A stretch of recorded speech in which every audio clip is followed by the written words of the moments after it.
All right, man, you hit another one, so you're carrying us. I gotta hold up my end of the bargain. You hit with the Jets last week. Seattle did not come through. Looked like they were going to be able to at one point, but they Yeah, they didn't. could have. I mean, their defense is so bad.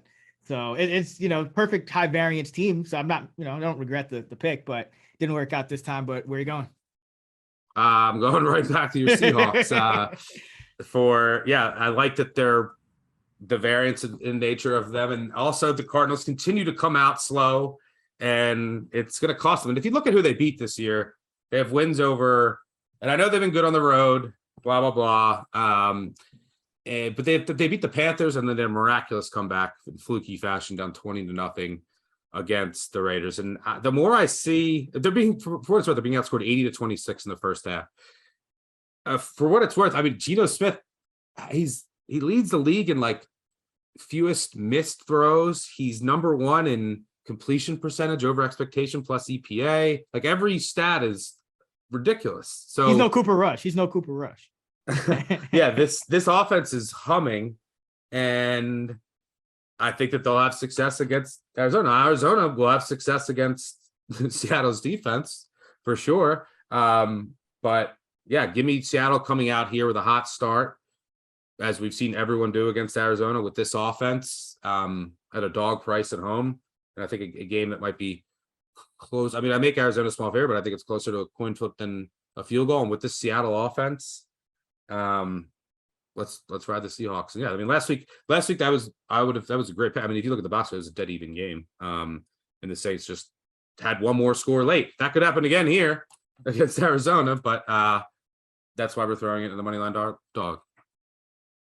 Yep. I like it. Going with the New England Patriots plus 120.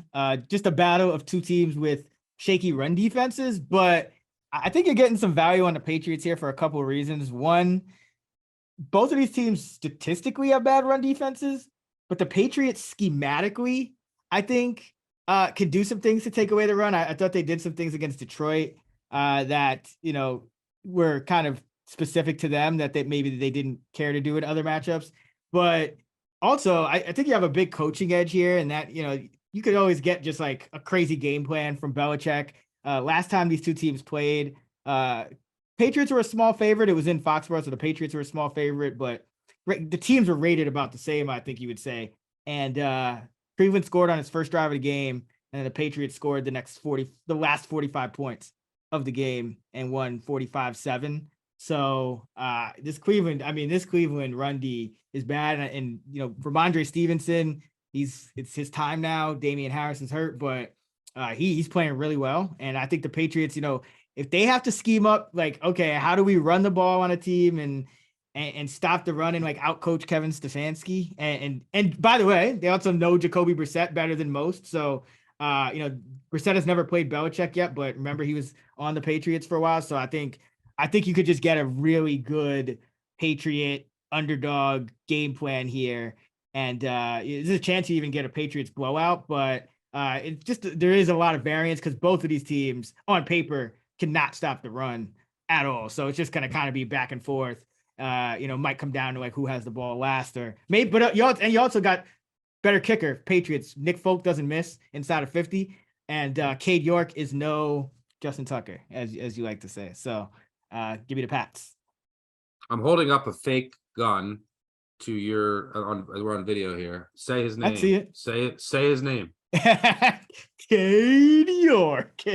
No, say his name, the quarterback for the Patriots. Oh, Zappy Hour. Zappy. Bailey Zappy. Thank you. Bailey You did a Zappe. whole breakdown of the Patriots, and you have to mention my boy's name, who, by the way, is 2-0 against the spread if we count last week. And I also like that and if you look at his numbers last week, he was one of the best. Him and Geno Smith were like the two best quarterbacks from an EPA perspective. But he has good upside here too. It's like, all right, how good could he be? And like it's still one of those like new rookies, a team. So that I think works in the favor of moneyline underdog. Say that again. That works in the favor of a moneyline underdog. And yeah, you're right. The Pats run D hasn't been great, but they faced the hardest schedule of opposing offenses so far in the NFL. And the Browns run D. I mean, yes, the Browns have lost games by 1, 2, and 3, but a lot of that's because they can't get stops late. Like, I mean, every team is just able to score late on them.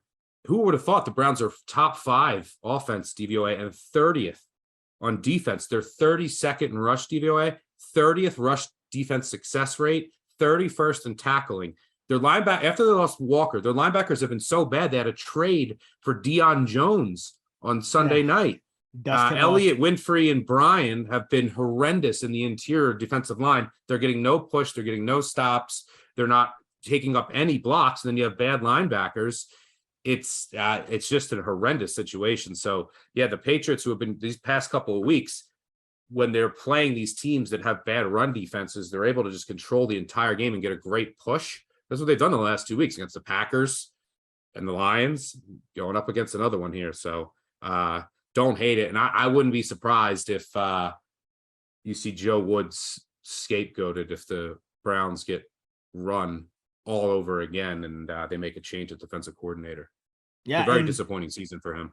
I mean, yeah, because the Chargers were, bottom of the week in yards before contact, pretty much every rushing metric, and they just went ham. But they just had like this big pocket. Like there was like a pocket for, it was crazy. It was the easiest running lanes I've ever seen every week against this Browns D. It's crazy. Yeah, it's I think the spread went to 2.5 because Mac Jones practiced. But if he's ruled out, I wouldn't be surprised if it goes back to 3. I actually don't mind just taking the Patriots on the spread as well, because again, I think just that kicker advantage in itself, I think is worth something in a game like this.